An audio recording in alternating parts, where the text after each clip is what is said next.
शनि, जिसको पापी ग्रह कहा गया है, क्रूर ग्रह कहा गया है, शनि देव की एक जो खासियत है वो ये है कि शनि कष्ट तो देता है, लेकिन अंततः अगर उसका परिणाम देखें तो वो सुखद होता है। जय माता दी दोस्तों, आप सभी का स्वागत है हमारे YouTube चैनल अमृता एस्ट्रो में। और इस वीडियो में मैं बात कर रही हूं शनि की साढ़े साती के प्रभाव के बारे में। कुंभ राशि की मैं बात कर रही हूं। देखिए, कुंभ लग्न की नहीं, कुंभ राशि की मैं बात कर रही हूं, क्योंकि जो शनि की साढ़े साती है वो चंद्र राशि के अनुसार लगती है। यानी कि जो लग्न होती है, असेंडेंट होता है, उसके अनुसार साढ़े साती नहीं लगती। ये साढ़े साती चंद्र राशि के अनुसार लगती है। इसीलिए तो जब चंद्रमा जब शनि 12वें घर में होते हैं तब आपके जीवन में शनि की साढ़े साती आती है। तो अब कुंभ राशि के जातकों के लिए ये जो 29 मार्च से शनि का गोचर होगा, उनके लिए शनि की साढ़े साती का तीसरा चरण शुरू होगा। और इस तीसरे चरण में क्या कुछ विशेष रहेगा, क्या सावधानियां और क्या चीजें अच्छी होने वाली है, इसके बारे में जानेंगे। तो एक छोटा सा निवेदन है, आगे बढ़ने से पहले चैनल पर पहली बार आए हैं तो सब्सक्राइब कर लें, और कुंडली दिखाना चाहते हैं तो स्क्रीन पर आपको नंबर मिल जाएगा। तो देखिए, शनि की मैं बात कर रही हूं। शनि की मैंने कहा कि शनि ऐसा क्रूर ग्रह कहा गया है, कर्म फलदाता भी कहे गए हैं। तो शनि का काम है कि वो दुख तो देंगे, वो तकलीफ तो देंगे, लेकिन अंततः उसका परिणाम सुखद होगा। ऐसा नहीं वो दुख दे रहे हैं तो उसका परिणाम नहीं देंगे। अब शनि की साढ़े साती, शनि 29 मार्च को आ जाएंगे आपके दूसरे घर में। अभी तो आपके राशि यहां बैठे हुए थे, चंद्रमा के ऊपर बैठे हुए थे, तो सबसे ज्यादा पीड़ादायक समय था। अगर आपने 2.5 वर्ष को देखे तो सबसे ज्यादा पीड़ादायक समय था, क्योंकि जब भी सबसे ज्यादा चंद्रमा को पीड़ित करते हैं शनि, और चंद्रमा पीड़ित मन पीड़ित, आपका पैसा पीड़ित, आपका हेल्थ, तो हेल्थ इशू हुए होंगे, फाइनेंशियली बहुत ज्यादा प्रॉब्लम रही होंगी। पिछला 2.5 वर्ष सबसे ज्यादा पेनफुल रहा होगा कुंभ राशि के जातकों के लिए। लेकिन अब आ जाएंगे वो कब? 29 मार्च को आपके इस सेकंड हाउस में। तो दृष्टियां भी बदल जाएंगी। सेकंड हाउस क्या है? सेकंड हाउस है आपके परिवार का, आपके कुटुंब का, आपकी वाणी का, आपके मुख का, आपके संस्कारों का।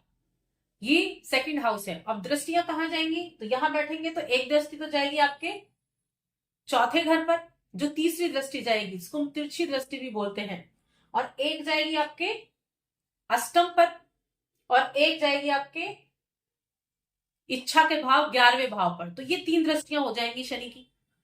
अब इन 3 दृष्टियों का भी प्रभाव रहेगा। अभी तक जो दृष्टियां थी उनसे चीजें बदल रही थी, क्योंकि करियर पर भी आपके करियर भाव पर दृष्टि थी, तो करियर में भी आपको धीमापन देखने को मिल रहा होगा। बड़ी मेहनत की, लेकिन काम अच्छे नहीं चले।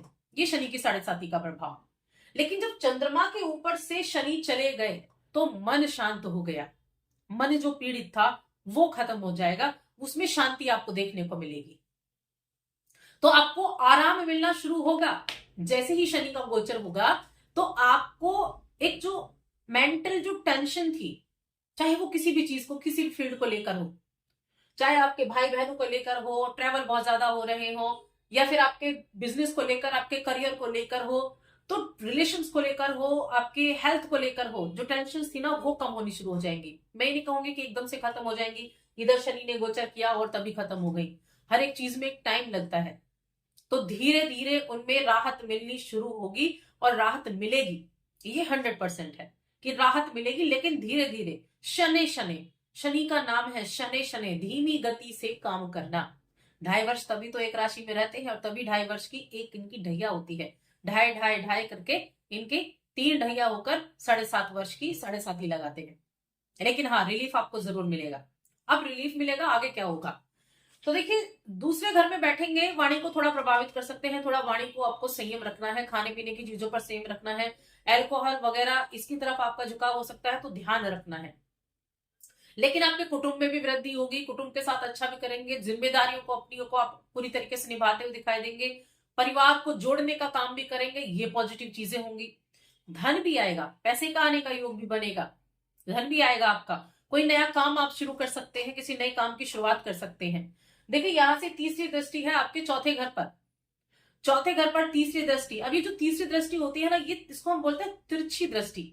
एक होता है ना, पिता अगर किसी को अपने पुत्र को देखे तो अगर सीधी दृष्टि से देख रहा है, पूर्ण दृष्टि से, जो सातवीं दृष्टि है वो होती है हमारी पूर्ण दृष्टि, तो आपको उतना फर्क नहीं पड़ेगा। लेकिन अगर आपका पिता तिरछी दृष्टि से ऐसे देखे तो आप डर जाएंगे कि नहीं, जो आप काम करें इसका मतलब वो गलत है, तो आपको थोड़ा संभल कर काम करना है। तो ये काम करती है आपकी तीसरी दृष्टि।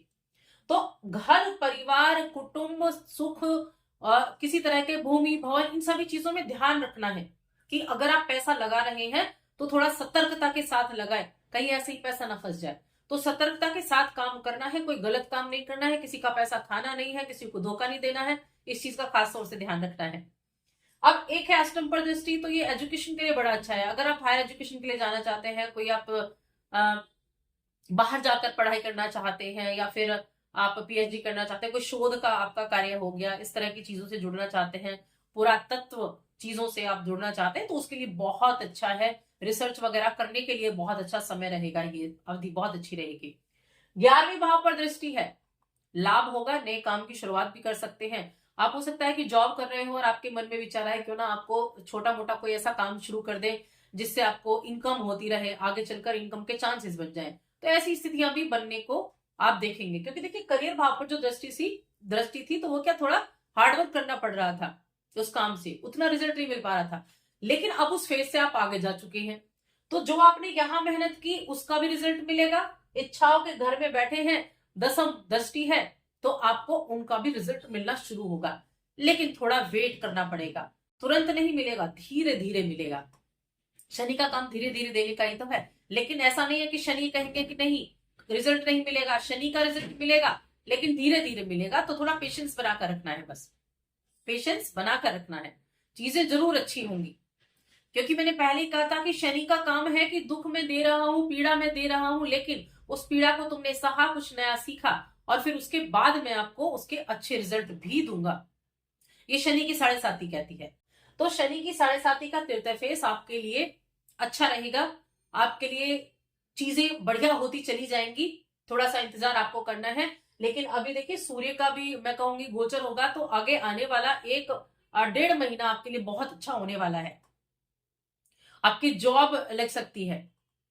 कब कब का रहेगा ये रहेगा आपका अप्रैल और मई। ये महीने आपके लिए जॉब के लिए अप्लाई करने के लिए, किसी नए काम की शुरुआत करने के लिए बहुत अच्छे रहने वाले हैं, उत्तम रहेंगे। तो अप्लाई करें, बाहर जाना चाहते हैं उसके लिए अप्लाई करें। देखिए आपकी राशि के स्वामी हैं शनिदेव, आपकी राशि के स्वामी और आपके 12वें घर के स्वामी हैं।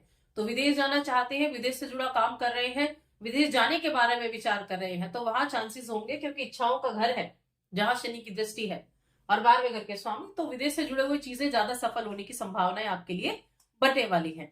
तो कहने का मतलब है ओवरऑल की शनि की 7.5 का तीसरा चरण आपके जीवन में बदलाव लाएगा। और सबसे बड़ी चीज ये होगी कि मेंटल टेंशन, हेल्थ इश्यू, इन सभी चीजों से रुकावट, राहत देखने को मिलेगी। कोई कर्जा वगैरह लिया हुआ था, आप सोचना विचारना शुरू कर देंगे अब जैसे जैसे आगे टाइम आएगा कि किस तरह से आपको वो उतारना है, और उसके सर्कमस्टांसेस बनने आपके लिए शुरू हो जाएंगे। बस थोड़ा धैर्य आपको रखना है। उपाय की बात करते हैं, क्या उपाय आप कर सकते हैं। देखिए सबसे पहला उपाय तो ये शनि के मंत्र का जप करें। 7.5 तो चल ही रही है, क्योंकि प्रथम और द्वितीय जो फेज होते हैं, जो चरण होते हैं, ये ज्यादा कष्टदायी होते हैं, और सेकंड चरण ज्यादा, दूसरा अध्याय जो होता है ये ज्यादा कष्टदायी रहता है, क्योंकि चंद्रमा के ऊपर से शनि जाते हैं। लेकिन जो तीसरा चरण है वो उन चीजों के द्वारा राहत देने का होता है, पूर्ण रूप से नहीं, लेकिन धीरे धीरे राहत देता जाएगा। और शनि की 7.5 जब खत्म होगी तो वहां चीजें आपकी अच्छी हो जाएंगी। तो बस थोड़ा सा पेशेंस रखना है, शनि के मंत्रों का जाप करते रहे, और समय समय पर जो मैं कहती हूँ हमेशा कि जानवरों को खाना खिलाना, भूखों को खाना खिलाना, मजदूरों की सेवा करना, इस तरह के काम करते रहे तो उसके अच्छे रिजल्ट मिलेंगे। जब मौका मिले काली दाल का दान करें, कंबल का दान करें, जूते का दान करें, जो आपका इच्छा, आपका जो सामर्थ्य है आपका, उसके हिसाब से आप दान कर सकते हैं। तो इन कार्यों को करते रहे, बाकी चीजें आपके जीवन में ठीक होनी शुरू हो जाएंगी। तो बस आज की इस वीडियो में इतना ही। वीडियो कैसी लगी हमें कमेंट करके जरूर बताएं।